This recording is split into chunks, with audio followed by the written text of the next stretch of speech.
जय हिंद दोस्तों, स्वागत है आप सभी का मेरे चैनल ऋतु क्लासेस पे। और मैं हूँ ऋतु कुमारी। तो मैंने आपको लास्ट क्लास में जो हमने पढ़ा था वो पढ़े थे हम कि कैसे मोहम्मद बिन कासिम और महमूद गजनवी ने भारत पे आक्रमण किया और कितने सालों तक उन्होंने भारत पे राज किया और कैसे महमूद गजनवी ने भारत को लूटा। तो ये सारी बात हमारी हुई महमूद गजनवी और मोहम्मद बिन कासिम के बारे में। आज जो हम पढ़ेंगे वो पढ़ेंगे हम मोहम्मद गौरी के बारे में और पृथ्वीराज चौहान के बारे में कि कैसे मोहम्मद गौरी ने भारत पे आक्रमण किया था और कैसे और कब कब मोहम्मद गौरी और पृथ्वीराज चौहान के बीच में युद्ध हुआ था।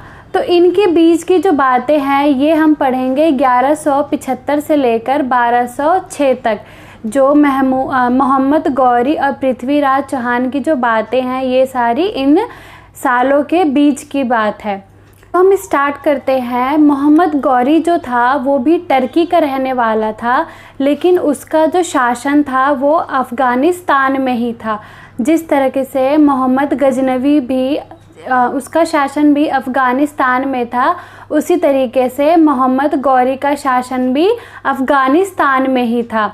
मोहम्मद गजनवी जो था वो था गजनी वंश से और मोहम्मद गौरी जो है ये है गौर वंश से। लेकिन इन दोनों का ही जो शासन है वो गजनी जगह, मतलब कि अफ़गानिस्तान में जो जगह है गजनी, इन दोनों ने वहीं पे शासन किया था।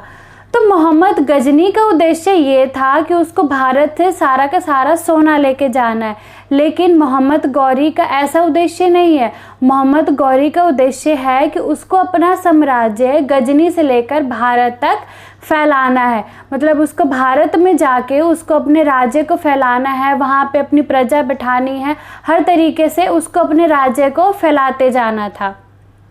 इसीलिए मोहम्मद गौरी ने भारत पे कई तरह के आक्रमण किए और लोगों को परेशान किए। तो मोहम्मद गौरी का जो पहला आक्रमण था वो था 1175 में, और वो था मुल्तान जगह पे। मुल्तान जगह जो है वो अभी पाकिस्तान में है, और उसने मुल्तान जगह पे आक्रमण किया था जहाँ पर करमाई मुसलमान रहते थे। मतलब देखा जाए तो मोहम्मद गौरी खुद भी मुसलमान था और उसने मुसलमानों पे ही अटैक किया था। इसीलिए उसका उद्देश्य ये नहीं था कि उसको अपने धर्म का प्रचार करना है, उसका उद्देश्य बस ये था कि मुझे अपने राज्य को फैलाना है, मुझे भारत तक शासन करना है। इसीलिए उसने पहला जो अटैक है उसने करमाई मुसलमानों पर किया और वहाँ से जो भी कुछ था वहाँ मतलब अटैक करके उस जगह को लूट लिया और वापस चला गया। इसके बाद उसने अगला अटैक 1178 में गुजरात पे सोमनाथ मंदिर पे किया। हाँ जी, इससे पहले भी मोहम्मद गजनवी जो है उन्होंने सोमनाथ मंदिर पे किया था, और उस समय वहाँ का जो राजा था वो था भीम फर्स्ट। लेकिन इस समय मोहम्मद गौरी ने 1178 में वापस गुजरात में सोमनाथ मंदिर पे ही अटैक किया, लेकिन इस समय जो वहाँ का राजा था वो था भीम सेकंड। और जिस तरीके से भीम फर्स्ट पे पहले आक्रमण हुआ और सोमनाथ मंदिर को लूट लिया गया, तो इसीलिए गुजरात के लोगों ने वहाँ पे अपने जो राज्य है और जो सेनाएं हैं उनको काफ़ी बढ़ा ली थी। तो फिर जब मोहम्मद गौरी जब अटैक करने आया था सोमनाथ मंदिर पे, तो भीम सेकंड ने को घेर लिया, क्योंकि भीम सेकंड के पास जो सेना है वो काफ़ी थी, और इसी वजह से मोहम्मद गौरी जो है वो डर गया था। तो वो वापस जाने लग गया कि भाई इनकी जो सेना है ये काफ़ी बड़ी है, तो इसीलिए वो वापस जा रहा था, भाग रहा था डर के मारे। लेकिन भीम सेकंड ने उसका पीछा किया और उसका पीछा करते करते वो माउंट आबू तक पहुंच गए, और भीम सेकंड ने मोहम्मद गौरी को माउंट आबू में पकड़ लिया। फिर उसको पकड़ने के बाद भीम सेकंड ने मोहम्मद गौरी को गुजरात लाके अपने इधर कैद बना लिया। काफ़ी टाइम तक मोहम्मद गौरी वहाँ पर कैदी बना रहा, लेकिन भीम सेकंड की जो माँ थी उन्हें दया आ गई और उन्होंने ये कहा कि तुम इसको छोड़ दो। तो इसीलिए भीम सेकंड ने अपने माँ के कहने की वजह से मोहम्मद गौरी को छोड़ दिया। लेकिन एक बात है कि उसके बाद कभी फिर मोहम्मद गौरी ने भीम सेकंड पे या फिर गुजरात पे कभी अटैक नहीं किया।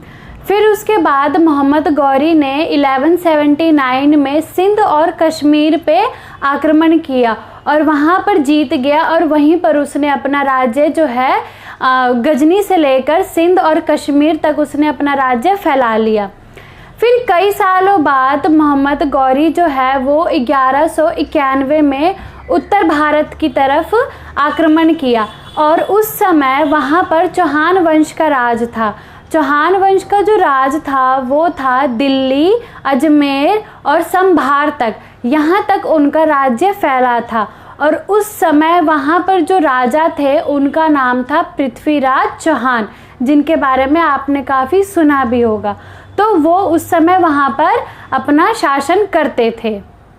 पृथ्वीराज चौहान और मोहम्मद गौरी के बारे में और कुछ जानने से पहले मैं आपको एक बात बताती हूँ कि इन दोनों की स्टोरी जो है दो तरफ से देखी जाती है। एक स्टोरी वो है जो इतिहासकार कहते हैं और एक स्टोरी वो है जो उनका दोस्त और उनका लेखक चंद्रभरदाई, जिसने उनकी जीवन की सारी बातें और उन्होंने कहाँ कहाँ युद्ध करी थी पृथ्वीराज चौहान ने, उसने अपनी सारी बातें अपने बुक में लिख रखी है। लेकिन इतिहासकार जो है वो उस बातों को नहीं मानते हैं, क्योंकि कई बातों में जो चंद्रभरदाई है उनकी बातें मतलब प्रूफ नहीं हो पा रही है कि हाँ जो वो उन्होंने बुक में लिखा है वो सही लिखा है या गलत लिखा है। तो इसीलिए पेपर पॉइंट ऑफ व्यू से अगर हमें पढ़ना होगा तो जो इतिहासकार कहते हैं हमें उस हिसाब से पढ़ना होगा, लेकिन हमें बातें तो दोनों पता होनी चाहिए। इसीलिए मैं आपको दोनों का नज़रिया बताऊंगी कि इतिहासकार पृथ्वीराज चौहान और मोहम्मद गौरी के बारे में क्या कहते हैं, और साथ ही मैं ये भी बताऊंगी कि चंद्रभरदाई पृथ्वीराज चौहान और मोहम्मद गौरी के बारे में क्या कहता था। तो हम पहले चर्चा करेंगे कि इतिहासकार जो थे वो पृथ्वीराज चौहान और मोहम्मद गौरी के बारे में क्या कहते थे। तो मोहम्मद गौरी ने पृथ्वीराज चौहान पे सबसे पहला युद्ध किया था 1191 में, जिस युद्ध को बोलते हैं तराइन का युद्ध। और ये युद्ध जो है बहुत फेमस है और काफ़ी क्वेश्चन जो है इससे रिलेटेड ही आते हैं। तो ये जो युद्ध हुआ था ये हुआ था हरियाणा में। हरियाणा में एक जगह है करनाल, और करनाल में ही एक जगह पहले था जिसको बोलते थे तराइन, और अब वो जगह तड़वारी के नाम से जानी जाती है। तो काफ़ी बार क्वेश्चन यही आता है कि ऐसी उस जगह का नाम बताइए जो पहले तराइन था और अब क्या है। तो हमेशा याद रखिएगा कि उस जगह का नाम है पहले तराइन था और अब वो तरवाड़ी है। तो जो पृथ्वीराज चौहान और मोहम्मद गौरी के बीच में जो पहला युद्ध हुआ था वो हुआ था तराइन का युद्ध, और ये हुआ था हरियाणा में। और इस युद्ध में पृथ्वीराज चौहान जीत गया था और मोहम्मद गौरी हार गया था। उसी समय की बात है कि पृथ्वीराज चौहान को एक लड़की या एक कन्या से प्रेम था, जिस कन्या का नाम था संयोगिता, और वो कन्नौज की रहने वाली थी। कन्नौज में वो गहड़वाल वंश की रहने वाली थी। उसका पिता था जयचंद जो कन्नौज के राजा थे। लेकिन जो पृथ्वीराज चौहान है वो संयोगिता से प्रेम तो करते थे, लेकिन इसमें जो जयचंद थे उन्हें जो है पृथ्वीराज चौहान बिल्कुल पसंद नहीं थे, इसीलिए वो बिल्कुल पसंद नहीं करते थे। इसीलिए उन्होंने क्या किया कि संयोगिता का स्वयंवर रचवाया। आप लोग जानते होंगे कि स्वयंवर क्या होता है। तो उन्होंने स्वयंवर रचवाया जिसमें उन्होंने सबसे अमीर, जो अच्छे बलवान, जो अच्छे देश के राजा जो भी थे, सबको उन्होंने निमंत्रण दिया सिवाय पृथ्वीराज चौहान को। उन्होंने पृथ्वीराज चौहान को छोड़ दिया, उनको निमंत्रण नहीं दिया, क्योंकि वो पृथ्वीराज चौहान को पसंद नहीं करते थे। लेकिन इसी बात पे गुस्सा भी होके या फिर कैसे भी बोल लीजिए, उन्होंने क्या किया, पृथ्वीराज चौहान ने कि वो कन्नौज जाके और संयोगिता को उन्होंने भगा लिया और उनसे शादी कर ली। इसी बात से जो संयोगिता के पिता थे जयचंद, उनको इस बात से बहुत ही ज़्यादा गुस्सा आए थे और वो बहुत ही ज़्यादा गुस्सा थे। इसके बाद मोहम्मद गौरी ने फिर से पृथ्वीराज चौहान पे आक्रमण किया और जो दूसरा आक्रमण हुआ था वो हुआ था 1192 में, 1192 में। तो इस युद्ध को बोलते हैं तराइन का दूसरा युद्ध। याद रखिएगा दोस्तों कि जो तराइन का युद्ध है, इसकी वजह से ही हमारे भारत में मुसलमानों का राज होना शुरू हो गया था। फिर उन्होंने अपना राज शुरू कर दिया, अपना प्रचार जो भी कुछ है उन्होंने पूरे देश में अपना राज शुरू कर दिया। तो ये जो युद्ध हुआ था ये हुआ था पृथ्वीराज चौहान और मोहम्मद गौरी के बीच में, और इस युद्ध में मोहम्मद गौरी जो है वो जीत गया था और पृथ्वीराज चौहान जो है वो हार गया था। लेकिन ऐसा कैसे हो गया? क्योंकि पहली बार में तो मोहम्मद गौरी जो है वो हार गया, तो इस बार आखिरकार जीता कैसे? वो जीता इसलिए क्योंकि इस बार मोहम्मद गौरी का जो मदद कर रहा था वो था संयोगिता का पिता जयचंद, क्योंकि वो अपने गुस्से का बदला या फिर अपने अपमान का बदला लेना चाहता था। इसीलिए उसने जो पृथ्वीराज चौहान का जो है उसने मरवा दिया। तो इसी युद्ध के बाद जो तराइन का दूसरा युद्ध हुआ था, इसके बाद मोहम्मद गौरी ने भारत पे अपना शासन शुरू कर दिया। ये सारी बातें तो हुई वो जो इतिहासकार कहते हैं, और आपके पेपर में जो भी क्वेश्चंस आएंगे वो इनके अकॉर्डिंग ही आएंगे। जो क्वेश्चन पूछे जाएंगे वो यही पूछे जाएंगे कि इतिहासकार क्या कहते थे और उनकी स्टोरी क्या थी, इसी से रिलेटेड क्वेश्चंस आएंगे। लेकिन हमें ये भी जानना ज़रूरी है कि चंद्रबरदाई के बुक में आखिरकार क्या लिखा है। तो अब हम उनकी बात करते हैं कि चंद्रबरदाई ने अपने बुक में पृथ्वीराज चौहान और मोहम्मद गौरी के बारे में क्या बातें बोली है। चंद्रबरदाई के अनुसार जो मोहम्मद गौरी और पृथ्वीराज चौहान के बीच में जो युद्ध हुआ था वो कई बार हुआ। 16 ऐसे युद्ध हुए थे जिसमें पृथ्वीराज चौहान जीत जाता था और मोहम्मद गौरी हार जाता था। तो मोहम्मद गौरी अपनी जान बचाने के लिए हर बार युद्ध लड़ता था और सॉरी बोल के या माफ़ कर दो कहकर चला जाता था, और हर बार पृथ्वीराज चौहान जो है बड़े दिल से उसको माफ़ कर देता था कि भाई ठीक है चलो। उसके बाद 1191 में, जिसको इतिहासकार तराइन का पहला युद्ध बोलते हैं, वो युद्ध चंद्रबरदाई के अनुसार वो 17वां युद्ध था। तो 17वां युद्ध में भी जो पृथ्वीराज चौहान था वो जीत गया था और जो मोहम्मद गौरी था वो हार गया था। 17वें युद्ध में भी मोहम्मद गौरी ने पृथ्वीराज चौहान से माफ़ी मांग ली थी और वो चला गया था। लेकिन इसके बाद जो 18वां युद्ध हुआ था, जिसको तराइन का दूसरा युद्ध बोलते हैं, उस युद्ध में पृथ्वीराज चौहान जो है वो हार गया था। वो इसीलिए हारा था क्योंकि संयोगिता के पिता ने जो मोहम्मद गौरी है उसकी मदद करी थी। तो इसी की वजह से जो पृथ्वीराज चौहान है वो हार गया था। फिर उसके बाद मोहम्मद गौरी ने पृथ्वीराज चौहान को जो है कैदी बना लिया और कैदी बना के उसको गजनी ले गया। लेकिन साथ ही में उसके पीछे पीछे ही चंद्रबरदाई जो है उसके पीछे पीछे चला गया। लेकिन फिर बाद में मोहम्मद गौरी को पता चल गया था कि वो है उसके पीछे पीछे आ रहा है, और साथ में मोहम्मद गौरी ने चंद्रबरदाई को भी पकड़ लिया और उसको भी गजनी ले गया। फिर उसके बाद मोहम्मद गौरी जब पृथ्वीराज चौहान को अपने यहाँ पर गजनी जब कैद करके ले गया तो पृथ्वीराज चौहान वहाँ पे घुटनों के बल बैठे हुए थे। लेकिन मोहम्मद गौरी ने ये नोटिस किया कि पृथ्वीराज चौहान को जो है उसको मौत का डर बिल्कुल भी नहीं है। तो मोहम्मद गौरी ने कहा कि अपनी आंखें नीचे कर लो। तो पृथ्वीराज चौहान ने बिल्कुल भी अपनी आंखें नीचे नहीं करी। इस बात पे मोहम्मद गौरी को काफ़ी गुस्सा आया और उसने गुस्से में पृथ्वीराज चौहान की आंखें फुड़वा दी। इस बात पे चंद्रबरदाई को बहुत बुरा लगा क्योंकि उनके दोस्त भी थे पृथ्वीराज चौहान, तो उनको काफ़ी बुरा लगा। लेकिन एक दिन क्या हुआ कि मोहम्मद गौरी ने अपने यहाँ पर खेलों का आयोजन रखवाया, जहाँ पे तरह तरह के एक तरह से कंपटीशन था।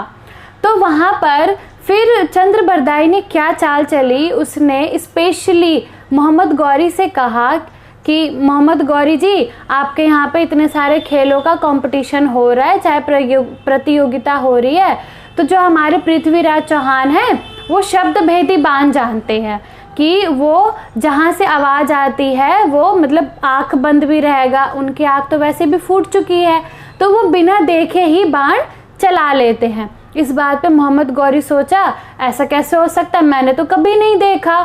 तो फिर उसने बोल दिया कि चलो ठीक है, जब जिस दिन खेल है उस दिन हम उससे भी ये काम करवाएंगे और उससे हम शब्द भेदी बाण चलवाएंगे।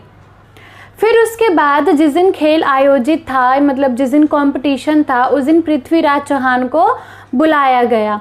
तो उनसे कहा गया कि आपको शब्द भेदी बाण चलाना है। और ये बात चंद्रभरदाई ने पृथ्वीराज चौहान को पहले ही कह दिया था कि मैं आपसे एक लाइन बोलूँगा, लेकिन मैं ऐसी लाइन बोलूँगा कि जिस लाइन का मतलब सिर्फ आप समझोगे, कोई और नहीं समझेगा, क्योंकि यहाँ पे सभी उर्दू जानते हैं और मैं उर्दू में चाहे हिंदी में आपसे बात नहीं कर पाऊँगा। तो उन्होंने कहा कि ठीक है, जैसा तुम बोलोगे वैसा ही होगा। तो जिस दिन खेल आयोजित किया गया फिर पृथ्वीराज चौहान को बुलाया गया। फिर उधर से चंद्रभरदाई कहते हैं 4 बास 24 गज अंगुल अष्ट प्रमाण, ता ऊपर सुल्तान है मत चूके चौहान। जिस लाइन का मतलब है कि 4 बास 24 गज मतलब इतनी दूरी पर सुल्तान जो है इतने ऊपर बैठा हुआ है, आपको सिर्फ एक मौका मिला है, आप अपना निशाना मत चूकिएगा। तो इस लाइन का मतलब तो पृथ्वीराज चौहान अच्छे से समझ गया था और बाकी लोग जो थे वो या तो वो उर्दू समझते थे या फिर हिंदी, तो वो इस बात का मतलब नहीं समझे।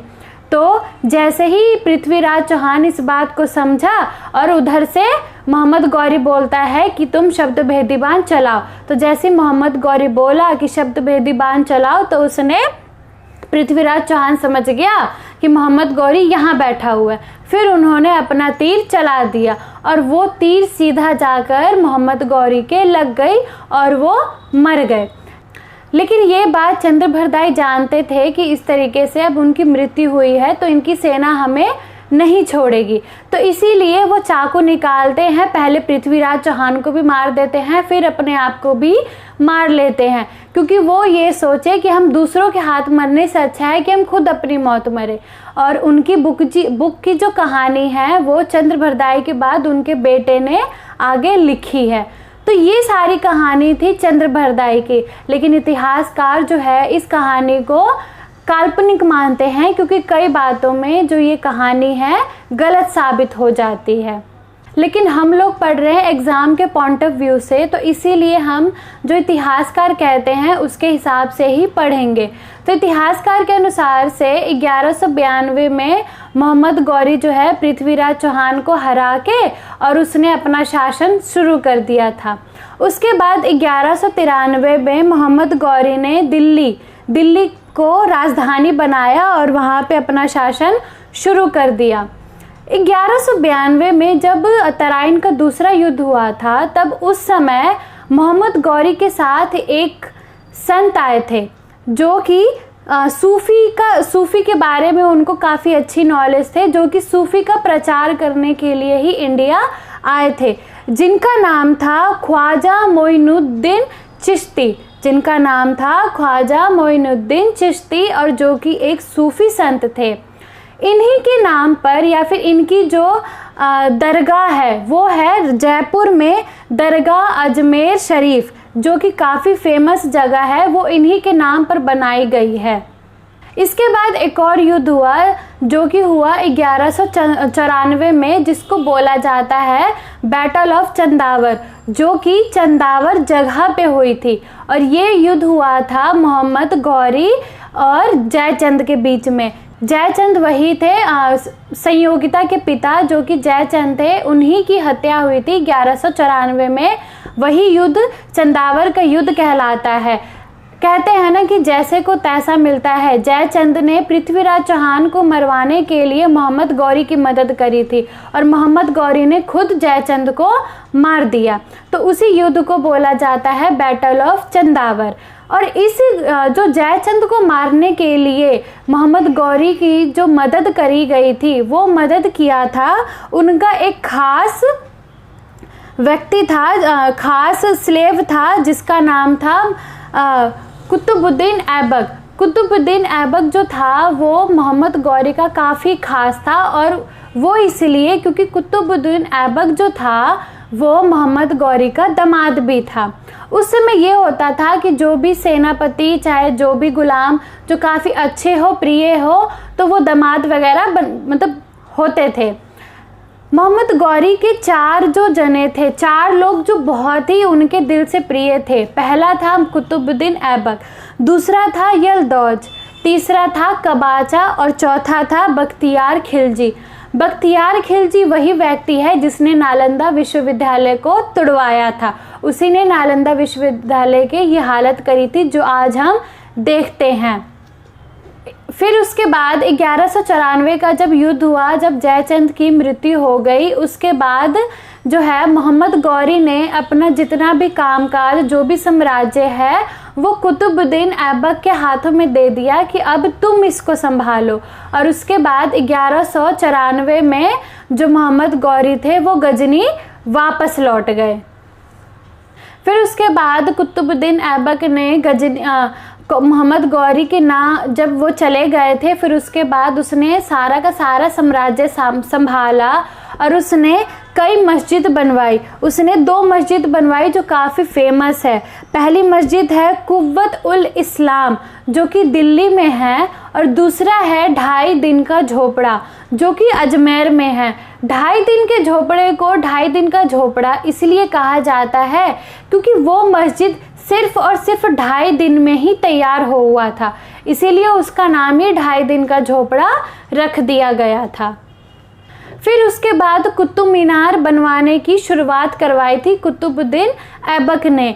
वो जो कुतुब मीनार है वो उन्होंने अपने गुरु के नाम पे शुरू करवाया था। कुतुबुद्दीन ऐबक के जो गुरु थे उनका नाम था कुतुबुद्दीन बख्तियार अल काकी। उन्होंने उन्हीं के नाम पर कुतुब मीनार की जो बनाने की जो स्टार्टिंग करी थी वो उन्होंने ही करी थी। और जो कुतुब मीनार है वो जो बनना स्टार्ट हुआ था वो स्टार्ट हुआ था 1199 में। जो स्टार्ट करवाए थे वो थे कुतुबुद्दीन ऐबक, और उसके बाद जिसने कुतुब मीनार को पूरा कंप्लीट करवाया था वो थे इल्तुतमिश। और कुतुब मीनार जब बनके कंप्लीट हुआ वो हुआ 1229 में। 1229 में कुतुब मीनार बनके कंप्लीट हो गया था। तो पेपर में पूछा जाता है कि किसने शुरू करवाया कुतुब मीनार को बनवाना और किसने ख़त्म करवाया। तो कुतुबुद्दीन ऐबक ने शुरू करवाया और इल्तुतमिश ने ख़त्म करवाया। फिर उसके बाद 1205 में मोहम्मद गौरी जो है वो भारत वापस आया और वहाँ पर 1 साल तक रहा। लेकिन जब 1206 में मोहम्मद गौरी वापस गजनी जा रहा था इल्तुतमिश के साथ, तो उसी समय कश्मीर के जाटों ने उन पे हमला कर दिया और उसमें मोहम्मद गौरी जो है वो घायल हो गए। लेकिन कैसे भी करके इल्तुतमिश जो है वो मोहम्मद गौरी को गजनी वापस ले गया, लेकिन वो ज़्यादा घायल होने की वजह से मोहम्मद गौरी की डेथ हो गई। तो मोहम्मद गौरी की जो डेथ हुई थी वो हुई थी 1206 में। इसके बाद जो उनका जो भी साम्राज्य था वो सभी भागों में जो भी मोहम्मद गौरी की जो 4 विशेष या फिर बोल लीजिए कि जो करीबी लोग थे वो उनमें साम्राज्य जो है बट गया था। तो 4 करीबी लोग कुतुबुद्दीन ऐबक को जो है वो मिल गया था पूरा उनको भारत, मतलब वो भारत पे उनका जो राज वो चलने लग गया। उसके बाद बख्तियार खिलजी की मृत्यु हो गई थी और यलदौज को उनको गजनी का साम्राज्य दे दिया गया कि तुम गजनी संभालो, और कबाचा को काबुल और कंधार दे दिया गया था। तो यहाँ तक कि जो हमने आज पढ़ा वो हमने पढ़ा कि कैसे पृथ्वीराज चौहान और मोहम्मद गौरी के बारे में हमने पढ़ा है और कैसे उनके बीच में आक्रमण हुए, कैसे 2 हिस्ट्री बताई गई है और हमें कौन सी हिस्ट्री को याद रखनी है। तो इसके बाद जो मेरी क्लास होगी उस क्लास में होगा जो भी हम भारत के इतिहास के बारे में पढ़ेंगे उसको हम 2 हिस्सों में पढ़ेंगे। एक हिस्सा होगा दिल्ली सल्तनत और दूसरा हिस्सा होगा मुग़ल वंश। जो अब हम जो भी पढ़ेंगे भारत के इतिहास के बारे में उन्हें 2 हिसाब से पढ़ा जाएगा, एक हिस्सा दिल्ली सल्तनत और दूसरा मुग़ल वंश। तो आज के लिए इतना ही, अब हम अगली क्लास में मिलेंगे नए वीडियो के साथ। आई होप कि आपको मेरी क्लास पसंद आए, और आपको पसंद आए तो प्लीज़ सब्सक्राइब करना ना भूलिएगा। आज के लिए इतना ही, बाय बाय।